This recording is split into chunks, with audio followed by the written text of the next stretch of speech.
समय में बिहार के नालंदा जिले के बिहार शरीफ में मौजूद हूं, जहां पर रामनवमी के दिन हुई हिंसा के बाद से स्थिति बेकाबू रही। हालांकि आज का दिन ठीक निकला है, लेकिन समझ लीजिए लगभग यही समय था कल जब यहां पर लगभग 100 राउंड फायरिंग हो गई थी। एक लड़के की मौत भी हो चुकी है उस फायरिंग में। और आज इसीलिए इस समय बहुत ज्यादा सुरक्षा के बंदोबस्त आपको नजर आ जाएंगे। यहां पर जो केंद्रीय सुरक्षा बलों की तैनाती हुई है, उनकी तरफ से भी अब फ्लैग मार्च होने वाला है। डीजीपी यहां पर पहुंच रहे हैं। जितने भी सर्वोच्च अधिकारी हैं वो सब पूरा का पूरा फोकस अपना नालंदा पर रखे हुए हैं, क्योंकि यहां पर स्थिति को जल्द से जल्द नियंत्रण में लाना है, जल्द से जल्द काबू में लाना है। शाम को भी यहां पर फ्लैग मार्च देखा गया था। जो इंडिविजुअल थाने हैं उनकी तरफ से भी फ्लैग मार्च हुआ था, और रैपिड एक्शन फोर्स की एक कंपनी जिसे आज ड्यूटी पर लगाया गया था, उसने भी फ्लैग मार्च किया था।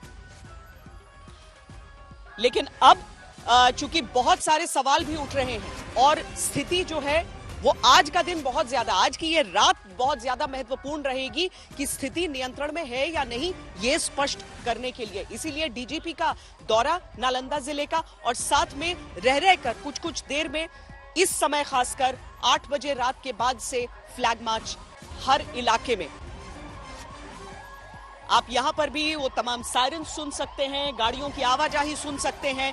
जो मेरे आगे पीछे बिहार पुलिस की टीमें हैं, साथ में केंद्रीय सुरक्षा बलों की टीमें हैं, वज्र वाहन नजर आते हैं। ये सब लगातार पूरे इलाके में गश्त लगा रहे हैं। ये देखिए आपको जो वज्र वाहन है, जो रैपिड एक्शन फोर्स के साथ चलता है यहाँ पर, ये टीम आगे हर एक इलाके में, हर एक गली में जाकर अभी फ्लैग मार्च कर रही है। और डीजीपी का दौरा भी नालंदा जिले का है। आज हम आपको पूरी असलियत, पूरी हकीकत, पूरी सच्चाई बिहार शरीफ के दंगों की दिखाते हैं। हिंसा में सुलगे बिहार के 2 शहर, कहीं आगजनी हुई, कहीं पत्थरबाजी।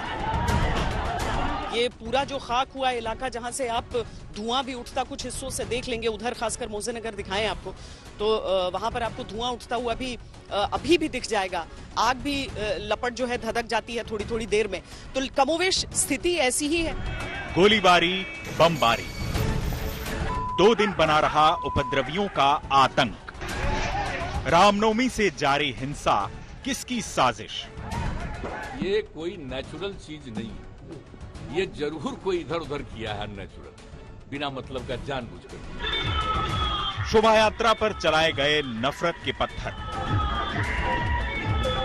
रची गई समाज में माहौल बिगाड़ने की साजिश। अभी तक बिहार शरीफ में जो कुछ चल रहा था, जिस तरीके से स्थिति नियंत्रण से बाहर हो रही थी, उसमें बहुत जरूरत महसूस हो रही थी केंद्रीय सुरक्षा बलों की। और ऐसे में रैपिड एक्शन फोर्स के जवानों का यहाँ पर आना लोगों के लिए एक बहुत भरोसा बढ़ाने वाला कदम है। यहाँ पर आप रैपिड एक्शन फोर्स के जवानों को, जिसमें जो महिला फोर्स है वो भी है और पुरुष जो जवान है वो भी है, ये सब उन गलियों में भी घुस रहे हैं जहां पर संकरी गलियां बताई जाती हैं, और बहुत ज्यादा सुरक्षा बल अभी तक वहां पर प्रवेश नहीं कर रहे। आखिर कौन है ये उपद्रवी? कौन है जो बिहार को सुलगा रहा है? वर्तमान में पूरे राज्य में विधि व्यवस्था की स्थिति पूरी तरह से नियंत्रण में है। सासाराम और बिहार शरीफ में जो कुछ घटनाएं हुई, उनमें अभी तक कुल 109 व्यक्ति जो इन कांडों में संलिप्त पाए गए हैं, उनकी गिरफ्तारी हो चुकी है। और लगातार हम उन लोगों की पहचान करके गिरफ्तारी का कार्यक्रम जारी रखेंगे। सवाल बड़ा है और इस पर सुलग रही है सियासत। मैंने सुबह गवर्नर साहब को फोन किया तो लल्लन सिंह जी बुरा मान गए कि आप क्यों बिहार की चिंता करते हो।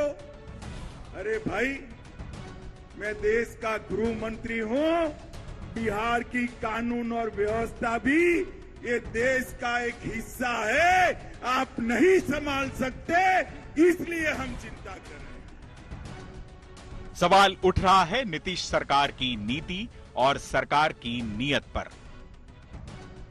कौन सी तीसरी शक्ति है? अगर तीसरी शक्ति नालंदा में है, इसकी सूचना इनको नहीं है, तो मैं तो समझता हूं दुर्भाग्यपूर्ण है, इनको रिजाइन कर दें।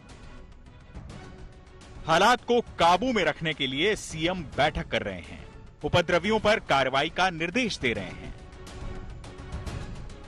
पिछले 2 दिनों से डिस्टरबेंस है और पूरे दिन शांति रहती है, शाम को कुछ घटनाएं होती हैं जिसमें र्यूमर मॉन्गरिंग बहुत बड़ा हिस्सा होता है। तो हम लोग आज आश्वस्त हम लोगों ने तैयारी की है और हम लोग होप कर रहे हैं कि आज दिक्कत नहीं हो। लोग पक्षपात के आरोप लगा रहे हैं प्रशासन और पुलिस पर कि एक इलाके में हो रही है गश्त, दूसरे में नहीं हो रही है। नहीं, इलाके देख के हम लोग कोई कार्रवाई नहीं कर रहे हैं। हम लोगों ने फुटेज निकाला है सीसीटीवी का, वीडियो कैमरा जितने लगे थे, ड्रोन कैमरा लगे थे और उसी के आधार पर कार्रवाई हो रही है। गिरफ्तारियां हुई हैं?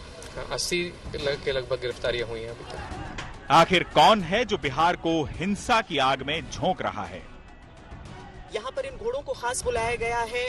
यहाँ जो राजगीर पुलिस एकेडमी है वहां से 2 सेक्शन घोड़ों के यहाँ पर आए हैं और जो माउंटेड पुलिस है वो अब उन गलियों की ओर यहाँ से जाएगी जो गश्त लगाने के लिए जहां पर गड़बड़ियों की आशंका रहती है, क्योंकि जब वो तंग गलियां होती हैं वहां पर आप गाड़ियों से नहीं जा सकते हैं, लेकिन इस तरीके से जो घुड़सवार पुलिस है, जो माउंटेड पुलिस है, वो उन इलाकों में जरूर जा सकते हैं और जब ये गश्त लगाएंगे तो उन उपद्रवियों के मनों में दहशत उठेगी। लेकिन सवाल यह है कि किसकी शह पर हिंसा हुई? आखिर पुलिस क्यों इतनी लाचार दिखी?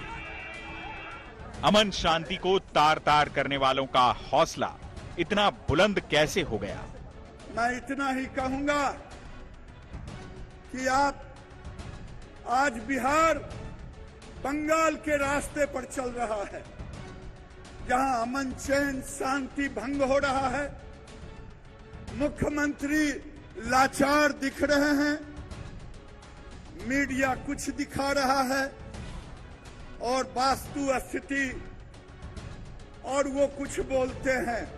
भारत माता की! सवाल सियासत का है, सवाल समाज भी पूछ रहा है, सवाल हिंदू पूछ रहा है और वही सवाल मुसलमान पूछ रहा है, बिहार का हर इंसान पूछ रहा है।